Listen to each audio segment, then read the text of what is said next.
दोस्तों एक बार फिर से हम आपके लिए RPSC RAS form fill up 2026 apply online process की अपडेट लेके आ चुके हैं। किस तरह से आप आरपीएससी आरएएस के 607 खाली पदों के लिए अपने फॉर्म अप्लाई कर सकते हो, स्टेप बाय स्टेप कंप्लीट जानकारी आपको इस वीडियो में दी जाएगी। लास्ट डेट की अपडेट है, अंतिम मौका है, 6 दिन शेष रह गए हैं। 3 जुलाई 2026 तक आप अपना फॉर्म अप्लाई कर सकते हो। फॉर्म अप्लाई का कंप्लीट प्रोसेस आपको यहाँ पर देखने को मिल जाएगा। स्टेप बाय स्टेप कंप्लीट जानकारी आपको यहाँ पर दी जाएगी। फॉर्म अप्लाई करते समय आपको कोई भी ऐसी गलती या फिर मिस्टेक नहीं करनी होगी जिसको करने से आपका फॉर्म भी रिजेक्ट हो सकता है। अंतिम समय में अप्लाई करते समय अगर आपके सामने कोई भी टेक्निकल प्रॉब्लम आ रही है तो उसका हल भी आपको इस वीडियो में मिल जाएगा। फॉर्म अप्लाई करते समय आपको किस प्रकार से अपना रजिस्ट्रेशन करना होगा, कैसे आप अपनी क्वालिफिकेशन डिटेल या फिर अदर डिटेल या फिर पर्सनल डिटेल फिल करोगे, डॉक्यूमेंट सिग्नेचर कैसे और कितने केबी में आप अपलोड करोगे, लाइव फोटो कैप्चर आपको कैसे करना होगा, कैसे आपको अपना फीस पेमेंट करना होगा, रजिस्ट्रेशन से लेकर प्रिंट तक आप कैसे अपना फॉर्म अप्लाई करोगे। पूरी जानकारी के लिए आपको ये वीडियो शुरू से लेके एंड तक बिना स्किप किए हुए देखनी होगी। इस वीडियो को पूरा देखने पर ही आपके सभी सवाल और डाउट क्लियर होंगे। तो चलिए दोस्तों, बिना कोई वक्त गंवाए शुरू करते हैं आरपीएससी आरएएस फॉर्म फिलअप की पूरी जानकारी। फॉर्म भरने से पहले आपको सबसे पहले हमारी वेबसाइट IND सरकारी नौकरी के इस पेज पर विजिट करना होगा, जिसका लिंक आपको नीचे description plus first comment box में मिल जाएगा। और हमारे इस पेज पर विजिट करके आप यहां से आरपीएससी आरएएस का फॉर्म अप्लाई कर सकते हो। राजस्थान पब्लिक सर्विस कमीशन की ओर से 607 वैकेंसीज निकाली गई है। स्टेट सर्विस एग्जाम के लिए 192 वैकेंसीज है। राजस्थान सबऑर्डिनेट सर्विस एग्जाम के लिए 415 वैकेंसीज निकली हुई है। लास्ट डेट ऑनलाइन आवेदन करने की 3 जुलाई 2026 है। अंतिम मौका है, केवल 6 दिन शेष रह गए हैं। लेवल 10 से लेवल 14 के अंतर्गत से लिए है। ग्रेजुएट डिग्री से आप अप्लाई कर सकते हो। 21 से 40 वर्ष आयु सीमा है। जनरल BC OBC और अदर स्टेट के लिए 600 रुपये फीस है। OBC BCWS के लिए 400 है। SC ST के लिए भी 400 है। करेक्शन चार्ज 500 है, जो कि आप ऑनलाइन मोड से पेमेंट कर सकते हो। प्री और मेन एग्जाम से सिलेक्शन होगा, ऑनलाइन अप्लाई कर सकते हो। राजस्थान जॉब लोकेशन है sso.rajasthan.gov.in, ये इसकी ऑफिशियल वेबसाइट है जिससे आप फॉर्म अप्लाई कर सकते हो। इंपोर्टेंट लिंक सेक्शन के अंतर्गत ऑफिशियल नोटिफिकेशन PDF लिंक पर क्लिक करके आप इसकी एडवर्टाइजमेंट की PDF डाउनलोड कर सकते हो। कंप्लीट विज्ञापन आपको यहाँ पर दे दिया गया है, यहाँ से आप वैकेंसी चेकआउट कर ले।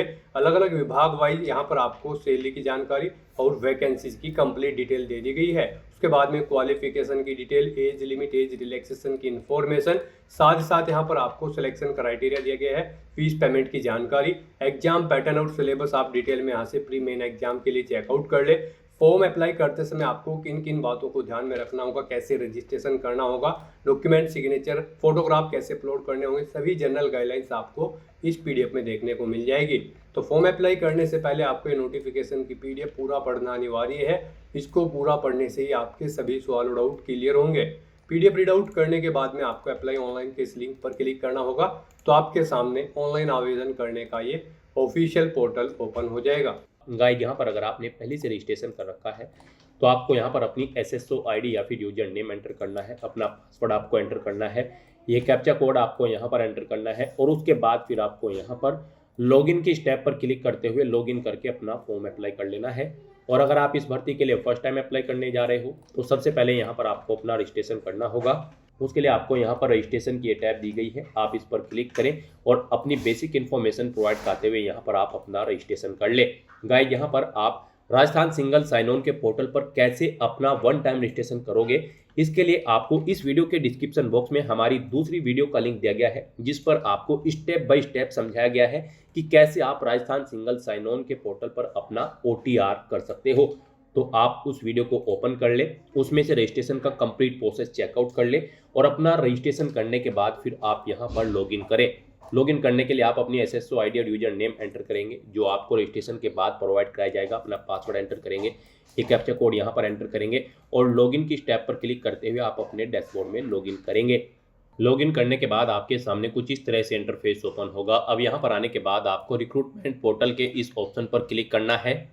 फिर यहाँ पर आपको आपके डैशबोर्ड में ऑन गोइंग रिक्रूटमेंट के इस सेक्शन में आना है और यहाँ पर आने के बाद गाइज फिर आपको राजस्थान स्टेट एंड सब सर्विस कॉम्प एग्जाम 2026 आपको इस सेक्शन में आना है और आरपीएससी आरएएस 2026 में पार्टिसिपेट करने के लिए फिर आपको अप्लाई नाउ के इस टैब पर क्लिक करना है।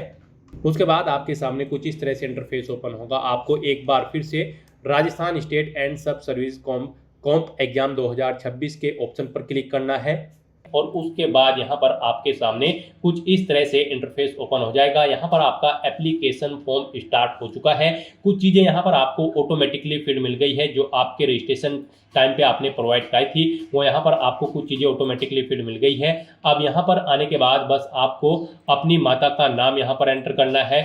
फिर यहाँ पर आपको अपनी श्रेणी सेलेक्ट कर लेनी है, आप किस श्रेणी से बिलोंग करते हैं। राजस्थान स्टेट से अलग कैंडिडेट अगर अप्लाई करते हैं तो केवल जनरल कैटेगरी कैंडिडेट अप्लाई कर सकते हैं। फिर यहाँ पर अगर आप विशेष दिव्यांगजन श्रेणी के अंतर्गत आते हैं तो यहाँ पर आप ऑप्शन सिलेक्ट करें किस दिव्यांगजन श्रेणी के अंतर्गत आप आते हैं। नहीं आते हैं तो यहाँ पर आप नॉट एप्लीकेबल ऑप्शन सिलेक्ट कर लें। उसके बाद यहाँ पर आपको उप विशेष दिव्यांगजन श्रेणी सिलेक्ट करनी है अगर आप दिव्यांगजन श्रेणी के अंतर्गत आते हो।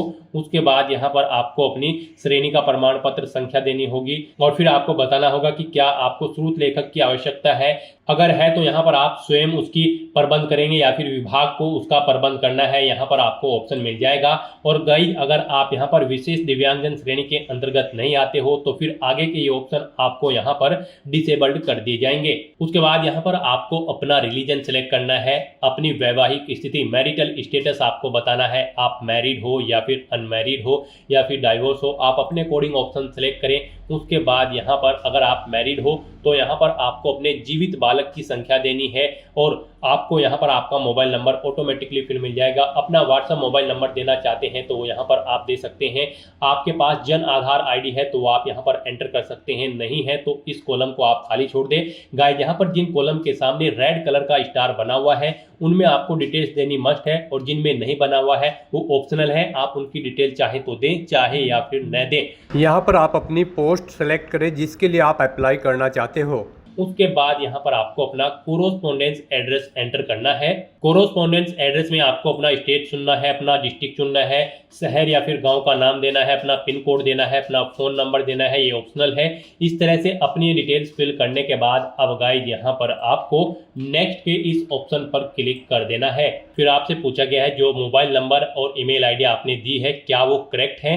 अगर करेक्ट है तो यहाँ पर आप यस के इस ऑप्शन पर क्लिक करें। बेसिक डिटेल्स प्रोवाइड कराने के बाद अब आपको अपनी पर्सनल डिटेल्स यहाँ पर देनी है। सबसे पहले यहाँ पर आपको अपनी नेशनलिटी सिलेक्ट कर लेनी है, फिर यहाँ पर आपको अपना स्टेट सिलेक्ट कर लेना है, उसके बाद यहाँ पर आपको अपना डिस्ट्रिक्ट सिलेक्ट कर लेना है। फिर आपसे पूछा गया है कि क्या आप इंडिया में कहीं बाहर से सेटल्ड हुए हैं, अगर हुए हैं तो आप यहाँ पर यस करें और फिर किस देश से आप सेटल्ड हुए हैं उस देश का नाम आप यहाँ पर सिलेक्ट करें और अगर आप इंडिया से ही हैं तो यहाँ पर आपको नो ऑप्शन सिलेक्ट करना है।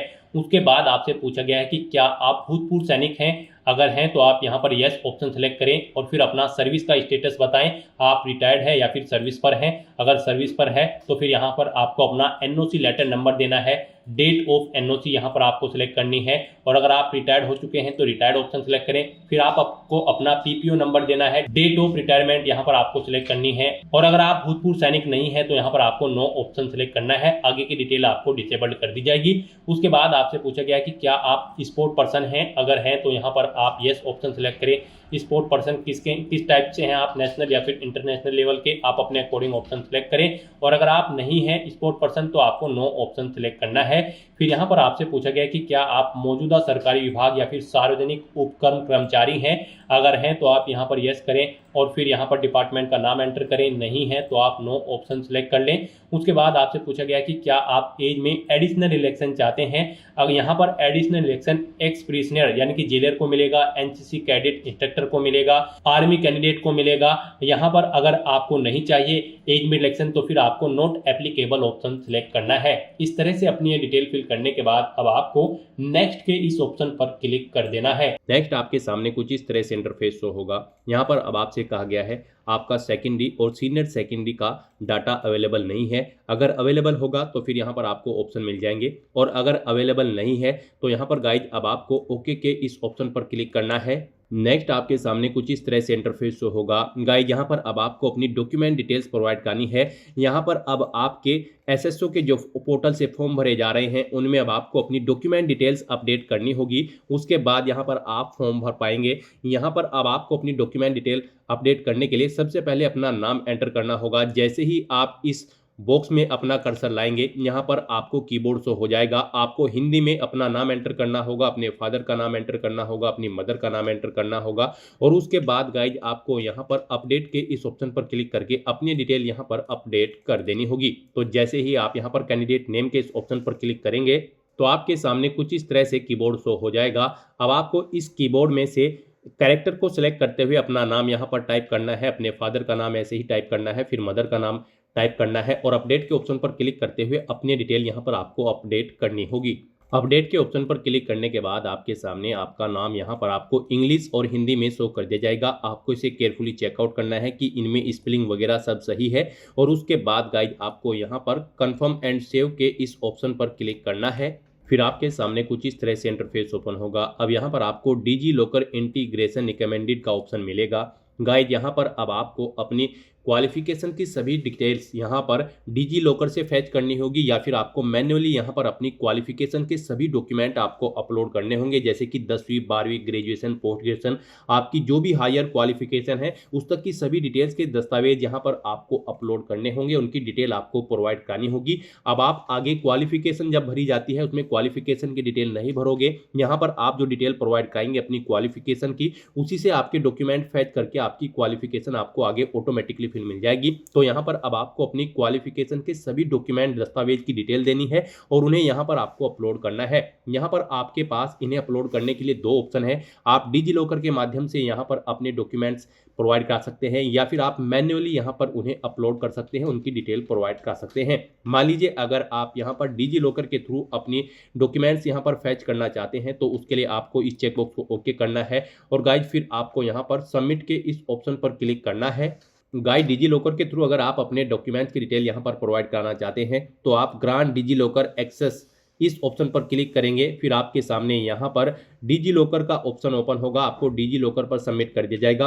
वहाँ पर आप अपना लॉगिन करके या फिर अकाउंट क्रिएट करके और अपने डॉक्यूमेंट्स वहाँ पर अपलोड करके आप यहाँ पर उन्हें अलाउ करेंगे और डिजी लॉकर से आपके सभी डॉक्यूमेंट्स यहाँ पर फैच करके डिटेल आपकी प्रोवाइड कर दी जाएगी। अगर मान लीजिए आप डिजी लॉकर के थ्रू अपनी डिटेल नहीं देना चाहते हैं, आप मैन्युअली यहाँ पर अपने डॉक्यूमेंट्स की डिटेल देना चाहते हैं तो फिर यहाँ पर आपको कैंसिल के इस ऑप्शन पर अब क्लिक करना है। गाइस यहाँ पर अगर आप अपने डॉक्यूमेंट मैन्युअली ऐड करना चाहते हैं तो कैंसिल के ऑप्शन पर क्लिक करके आपके सामने कुछ इस तरह से इंटरफेस शो होगा।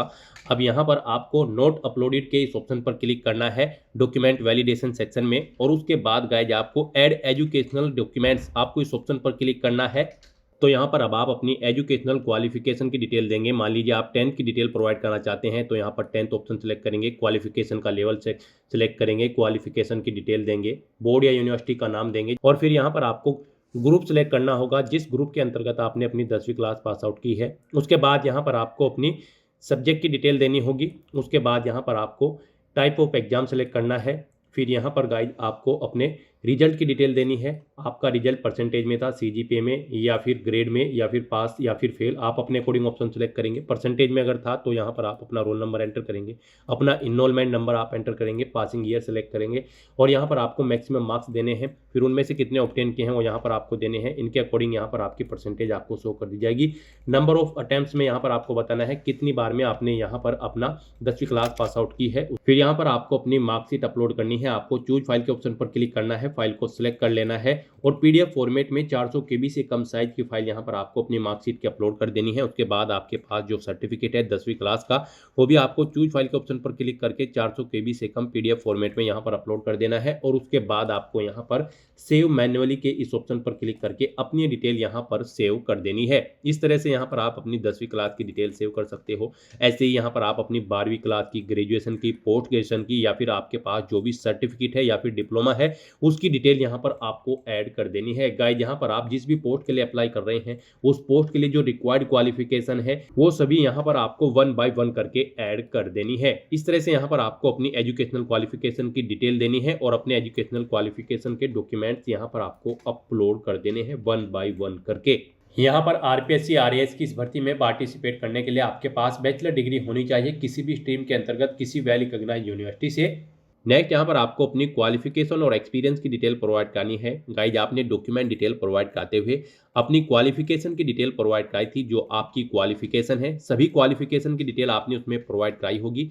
यहाँ पर आप जिस भी भर्ती के लिए अप्लाई कर रहे हैं उसके लिए जो क्वालिफिकेशन रिक्वायर्ड है वो आपने डॉक्यूमेंट डिटेल प्रोवाइड कराते हुए प्रोवाइड कराई थी। वो सभी डिटेल्स यहाँ पर आपकी फेच कर ली गई है आपकी डॉक्यूमेंट डिटेल से यहाँ पर क्वालिफिकेशन के सेक्शन में। अब बस यहाँ पर आपको इस क्वालिफिकेशन को चेकआउट करना है, इस चेकबॉक्स को ओके करना है और गाइज आपको यहाँ पर अब नेक्स्ट के इस ऑप्शन पर क्लिक कर देना है।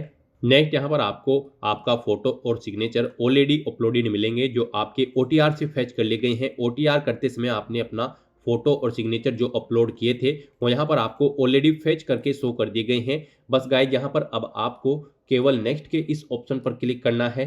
नेक्स्ट यहाँ पर आपको अपनी प्रेफरेंस प्रोवाइड करनी है। यहाँ पर आपको सिलेक्ट करना है आप जिस नंबर पर प्रेफरेंस देना चाहते हैं उस ऑप्शन को उस नंबर पर सिलेक्ट करें। यहाँ पर 1 बाय 1 करके आपकी प्रेफरेंस ऐड हो जाएगी। यहाँ पर आप जिस ऑप्शन को जिस नंबर पर सिलेक्ट करेंगे उस नंबर पर आपकी प्रेफरेंस यहाँ पर सेट हो जाएगी। इस तरह से अपनी प्रेफरेंस प्रोवाइड करने के बाद फिर आपको यहाँ पर नेक्स्ट के इस ऑप्शन पर क्लिक करना है। नेक्स्ट आपको आपके एप्लीकेशन फॉर्म का पूरा प्रीव्यू शो कर दिया गया है। आपको सभी डिटेल्स केयरफुली चेकआउट करनी है। पेज को नीचे स्क्रॉल डाउन करना है, डिक्लेरेशन सेक्शन में आना है, इस चेकबॉक्स को आपको ओके करना है।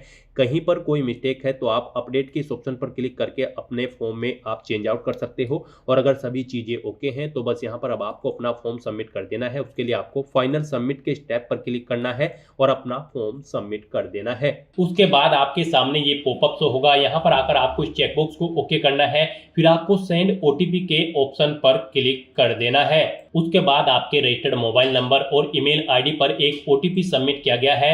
वो OTP आपको यहाँ पर एंटर करना है और उसके बाद यहाँ पर आपको वेरीफाई OTP के ऑप्शन पर क्लिक कर देना है। इस तरह से यहाँ पर आपका एप्लीकेशन फॉर्म सक्सेसफुली सबमिट हो चुका है। अब यहाँ पर प्रिंट के इस ऑप्शन पर क्लिक करके आप अपने एप्लीकेशन फॉर्म का एक हार्ड कॉपी प्रिंट आउट ले सकते हो फ्यूचर यूज के लिए, फ्यूचर रेफरेंस के लिए। तो दोस्तों ऐसे आप आरपीएससी आरएएस 2026 प्री के लिए अपने फॉर्म अप्लाई कर सकते हो बिना कोई मिस्टेक किए हुए। आज की इस वीडियो में बस इतना ही। आई होप ये वीडियो आपको पसंद आई होगी। अगर पसंद आई हो तो इसे लाइक और शेयर करें। चैनल पर नए हो तो इसे सब्सक्राइब कर लें। Thanks for watching.